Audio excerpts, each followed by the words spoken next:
Lawmakers in the U.S. House of Representatives reached a critical threshold in the push to release information related to the federal investigation into Jeffrey Epstein. At the same time, one committee has made public a set of emails and documents that raise new questions about President Trump's ties to the late sex offender. White House correspondent Liz Landers has been reviewing those materials and has the story. As the House returned to Washington today, Democrats on the House Oversight Committee released more Epstein files that name President Trump. In one email from Epstein to his former girlfriend and convicted sex trafficker Ghislaine Maxwell sent in 2011, Epstein wrote, quote, "I want you to realize that the dog that hasn't barked is Trump," adding that an unnamed victim, quote, "spent hours at my house with him." Maxwell responded the same day, quote, "I have been thinking about that." The White House called the emails a hoax and distraction. Caroline Leavitt said today the redacted name is Virginia Giuffre, an Epstein survivor who died by suicide earlier this year, but had previously said Trump was not involved in her abuse. These emails prove absolutely nothing other than the fact that President Trump did nothing wrong.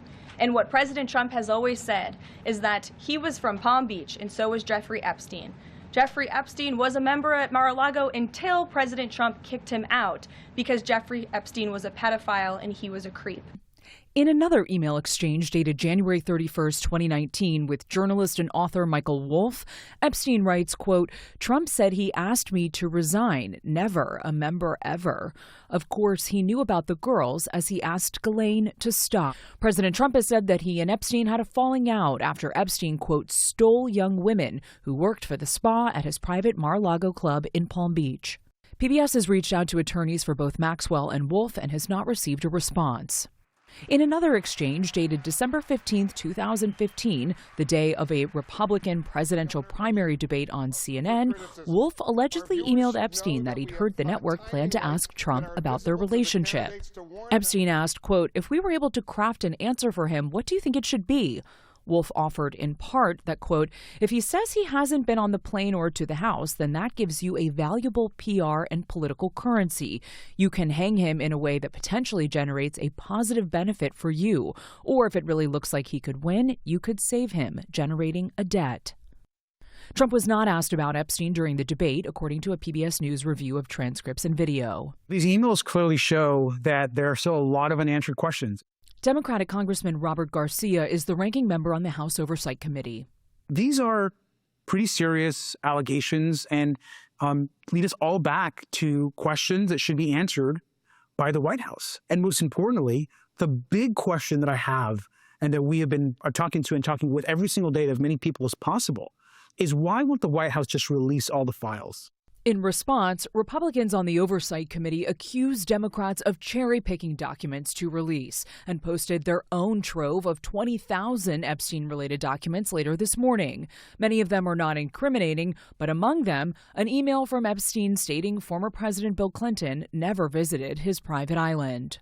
The email exchanges come as new information came to light earlier this week from a whistleblower alleging that Maxwell is receiving special treatment in the Texas prison she was moved to earlier this year. The whistleblower claims that Maxwell's meals have been customized by prison staff and personally delivered to her cell. An inmate who trains service dogs was instructed to provide one to Maxwell so she could play with a puppy, and that Maxwell is preparing a commutation application for the Trump administration to review. A possibility the president has left open in the past. I'll take a look at it. I will speak to the DOJ. I wouldn't consider it or not consider it. I don't know anything about it. But I will speak to the DOJ. During his presidential campaign last year, Mr. Trump said he would release files related to Epstein if he won a second term in office, including an alleged list of Epstein's high-profile clients, but has downplayed its importance since returning to the White House. It's all been a big hoax. It's perpetrated by the Democrats, and some stupid Republicans and foolish Republicans fall into the net. A few members of the Republican Party have broken with Trump to seek the public release of the Epstein documents. 4 House Republicans have joined Democrats in signing a petition that would force a vote on it. This is the most important fight we can wage here in Congress, is fighting for innocent people that never receive justice. It's just still not enough. Eric Fudali represents several Epstein survivors. He says the slow roll release of documents creates more questions than answers. It's been so debilitating and so re-victimizing for these survivors that it's just, it's 3 steps forward, 100 steps back, and it's been like this for decades. Today, with the House back for the first time in more than 50 days, Democratic Congresswoman Adelita Grijalva was sworn in to fill a seat she won in a special election back in September. That is why I will sign the discharge petition right now to release the Epstein files, providing the critical 218th signature needed to force a vote to release the files.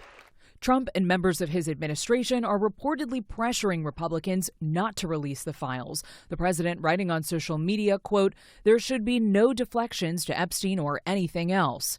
And members of the administration also reportedly meeting with some House Republicans directly to urge them to retract their signatures on the petition. For the PBS NewsHour, I'm Liz Landers.